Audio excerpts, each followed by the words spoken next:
क्या आप जानते हैं कि गहरे समंदर की ये खौफनाक मछलियां ज़मीन की तबाही की पेशगोई कर रही हैं। साइंसदान भी इस पर हैरान हैं। क्या आपने कभी सोचा है कि समंदर की गहराइयों में कैसी मखलूक़ात बसती हैं, वो मखलूक़ात जो शाज़ो नाज़र ही हमारी नज़रों के सामने आती हैं, लेकिन जब आती हैं तो अपने साथ कई सवालात और हैरतें लाती हैं। आज हम दो ऐसी ही पुरअसरार मखलूक़ात और फ़िश और एंगलर फ़िश के बारे में जानेंगे जिनकी हालिया सतह पर आमद ने दुनिया भर में तजस्सुस और खौफ की लहर दौड़ा दी। और फ़िश, जिसे क़यामत की मछली भी कहा जाता है, अपनी लंबी और पतली जिस्मानी साख्त की वजह से मशहूर है। ये मछलियाँ आमतौर पर 200 से 1000 मीटर की गहराई में पाई जाती हैं और शाज़ो नाज़र ही सतह पर नज़र आती हैं। इनकी लंबाई 8 मीटर तक हो सकती है, जो इन्हें दुनिया की सबसे लंबी बोनी मछली बनाती है।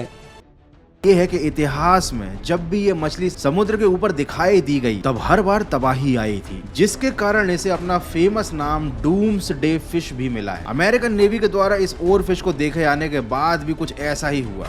फरवरी 2025 में मैक्सिको के बाजा कैलिफोर्निया सर के साहिल पर एक और फिश देखी गई, जिसने मुकामी लोगों में खौफ और तजस्सुस पैदा किया।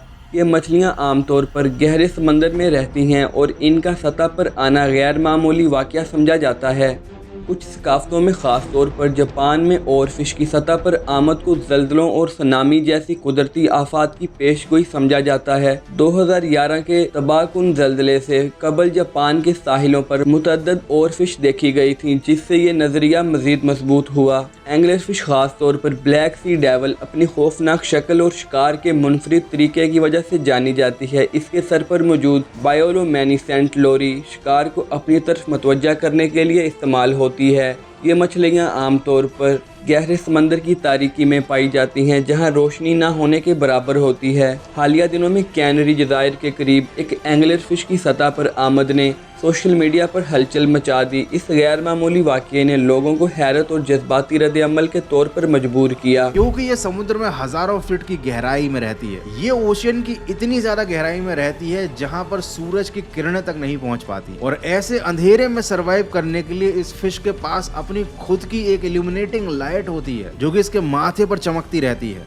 साइंसदानों के मुताबिक गहरे समंदर की मखलूक़ात की सतह पर आमद का ताल्लुक माहौलियाती तब्दीलियों, समंदरी दर्जा हरारत में इजाफा और समंदरी धारों की तब्दीलियाँ हो सकती हैं। ये अवामल इन मखलूक़ात को इनके मामूल के माहौल से बाहर निकलने पर मजबूर कर सकते हैं। कुछ मछलियाँ बीमारी या जिस्मानी कमज़ोरी की वजह से सतह पर आती हैं। मसलन हालिया और फिश की सतह पर आमद के वाक़यात में देखा गया है कि ये मछलियाँ ज़ख्मी और बीमार थीं।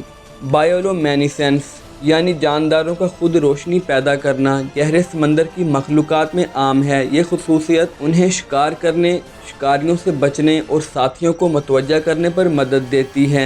एंगलर फिश अपने सर पर मौजूद बायोलोमिनेसेंट लोरी का इस्तेमाल शिकार को अपनी तरफ मतवज्जा करने के लिए करती है। यह रोशनी गहरे समंदर की तारीकी में दूर से नजर आती है, जो शिकार को करीब लाती है। जब भी गहरे समंदर की मखलूक़ात सतह पर आती हैं, अवाम में तजस्सुस और खौफ की लहर दौड़ जाती है। सोशल मीडिया पर इन वाक़यात की वीडियोस वायरल हो जाती हैं और लोग मुख्तलिफ क़यास-ए-राइयां करने लगते हैं। कुछ लोग इसे कुदरती आफात की पेशगोई समझते हैं, जबकि कुछ इसे महज एक साइंसी मजहर करार देते हैं। मसलन हालिया और फिश के मुशाहिदात के बाद जापानी सोशल मीडिया पर हज़ारों पोस्ट्स शेयर हुई, जिनमें लोग ज़ल्ज़लों और सुनामी के खदशात का इजहार कर रहे थे। ताहम साइंसदानों का कहना है कि इसका कोई साइंसी सबूत नहीं मिला कि और फिश ज़ल्ज़ले की पेशगोई कर सकती है। ये नज़रिया कि समंदरी मखलूक़ात कुदरती आफात का पता लगा सकती हैं काफ़ी पुराना हो चुका है। कुछ तहकीकात से ये मालूम हुआ है कि कुछ समुद्री जानदार ज़मीन में होने वाली बरक़ियाती या मकनातीसी तब्दीलियों को महसूस कर सकते हैं, जो ज़ल्ज़ले की आमद का इशारा हो सकती हैं। 2011 के जापानी ज़ल्ज़ले से पहले कुछ आबी जानदारों के रवैये में गैर मामूली तब्दीलियाँ देखी गईं, लेकिन इस पर मज़ीद तहकीक की ज़रूरत है। कुछ साइंसदानों का मानना है कि ज़ेरे समंदर ज़ल्ज़ले मकनातीसी फील्ड में तब्दीलियाँ लाते हैं, जो कुछ जानदारों को परेशान कर सकती हैं। ताहाल कोई मजबूत साइंसी सबूत नहीं मिला कि और फिश या कोई और मछली ज़ल्ज़लों की पेशगोई कर सकती है। और ये जो जितनी घटनाएं आजकल आप इंस्टाग्राम पर या फिर सोशल मीडिया पर देख रहे हो, ये दुनिया की तबाही के संकेत नहीं है। एक्चुअली में दुनिया की तबाही के संकेत हम देख ही नहीं रहे हैं। ये जितने भी डीप सी के क्रीचर्स हैं, ये जो मछलियां हैं या फिर ये समुद्री जीव जंतु हैं, ये बहुत ही जल्द विलुप्त होने वाले हैं। ये अपना घर छोड़ रहे हैं और इसके पीछे जो रीजन है ना, वो कुछ और नहीं, वो हम लोग ही हैं। तो अगर आपको ये सुनकर शौक लगा है तो अब इस वीडियो को आप बिल्कुल छोड़कर मत जाना, इसे ध्यान से देखो, मेरी बात को सुनो, तब आपको इन सारी घटनाओं को देखने का एक नया नजरिया मिलेगा।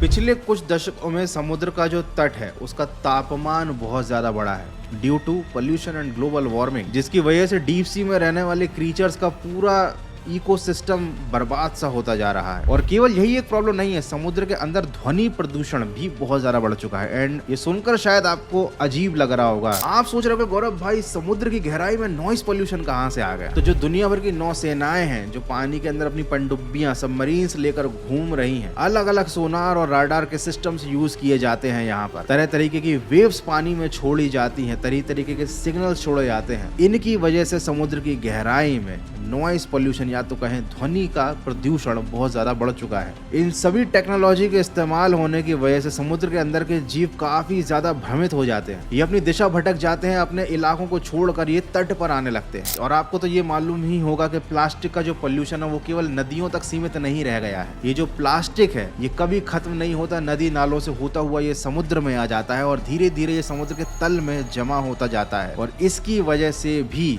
जो मरीन लाइफ है वो पूरी तरह से अफेक्ट हो रही है। और ये तो मैंने आपको केवल 2-3 रीजन बताए, ऐसे हजारों कारण हैं जिनकी वजह से इंसान बहुत ही जल्द समुद्र के अंदर के पूरे इकोसिस्टम को, सारे जीवों को खत्म कर देगा। इंसानों ने एक ऐसा गंदा सा एनवायरनमेंट बना लिया है कि ये जीव समुद्र के अंदर धीरे धीरे तड़प तड़प कर या तो मरते जा रहे हैं या फिर समुद्र से बाहर आ रहे हैं। दोनों ही ऑप्शन में इन्हीं समुद्री जीवों का नुकसान हो रहा है। और हम मासूम इंसान इनके सोशल मीडिया पर वीडियोस देखकर इस बात का अंदाजा लगा रहे हैं कि भैया दुनिया तबाह होने वाली है। दुनिया इन समुद्री जीवों के बाहर आने से तबाह नहीं हो रही, बल्कि हमारे कर्मों की वजह से तबाह होने वाली है। ये जो हम बिंदास होकर पोल्यूशन फैला रहे हैं, ग्लोबल वार्मिंग को बढ़ने दे रहे हैं, पेड़ों को काट रहे हैं, प्रकृति का नाश कर रहे हैं, उसके बाद आपको क्या लगता है क्या धरती सर्वाइव कर जाएगी? हम लोग ऐसी मनगढ़ंत कहानियां गढ़ लेते हैं कि कोई समुद्री जीव आकर इस धरती को तबाह कर देगा। ये तो बस शुरुआत है, अगली वीडियो में आपको समंदर की ऐसी मखलूकात दिखाऊंगा जो आपने पहले कभी नहीं देखी होगी। अगर आपको ये वीडियो पसंद आई तो लाइक करें, कमेंट्स में अपनी राय जरूर दें और हमारे चैनल को सब्सक्राइब करें ताकि आप मजीद दिलचस्प मालूमात हासिल कर सकें। अगली वीडियो तक के लिए अल्लाह हाफिज।